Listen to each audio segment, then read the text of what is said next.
Canadian grocery giants are tackling food inflation with price freezes, but will they be enough? The third largest grocer in Canada says it will not accept cost increases from its suppliers.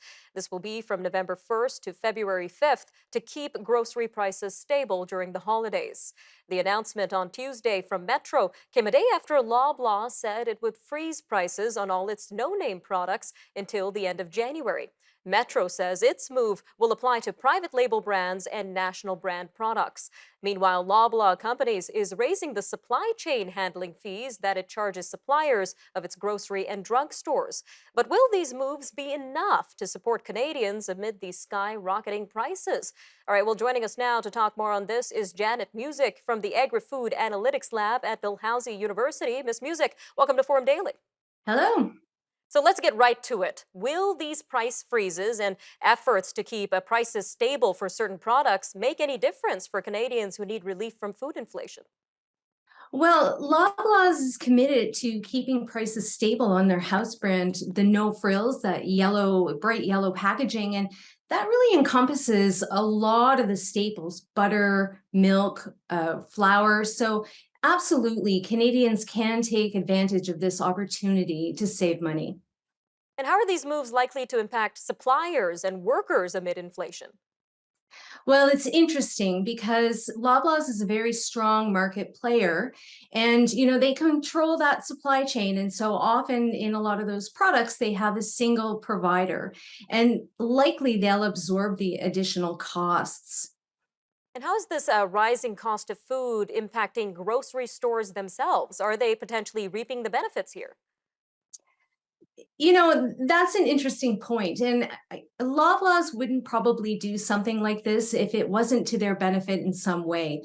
Certainly, they're not going to make as much profit, but those are high margin products to begin with that they control. So, what's likely to happen here is that they're going to get a bit more of the market share as consumers realize that there's price savings to have and they switch to those products. Obviously, the retailers are operating in the same kind of inflationary landscape that we are. They're subject to the same pressures: rising gas prices, rising inputs for their producers and farmers. So often those prices get passed on, those costs get passed on to the consumer. So this is an absolute opportunity for consumers to save a bit of money. Maybe not as much as pre-COVID levels, but certainly it will have an impact household wise. Now, considering that these initiatives by Metro and Loblaw are set to expire in January and February next year, how do you expect prices to look like in the spring season?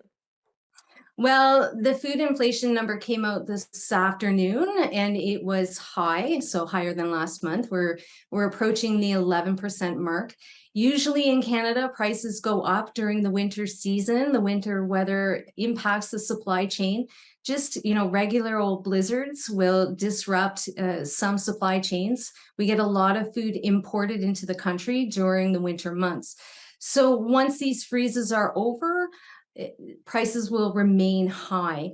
What that looks like, it's difficult to say this far out.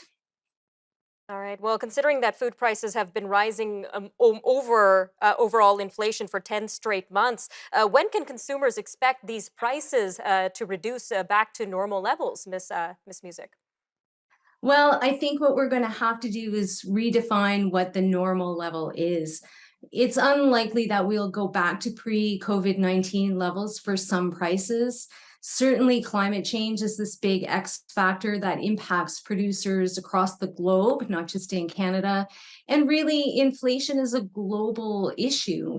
Canada doesn't even have the highest food price inflation.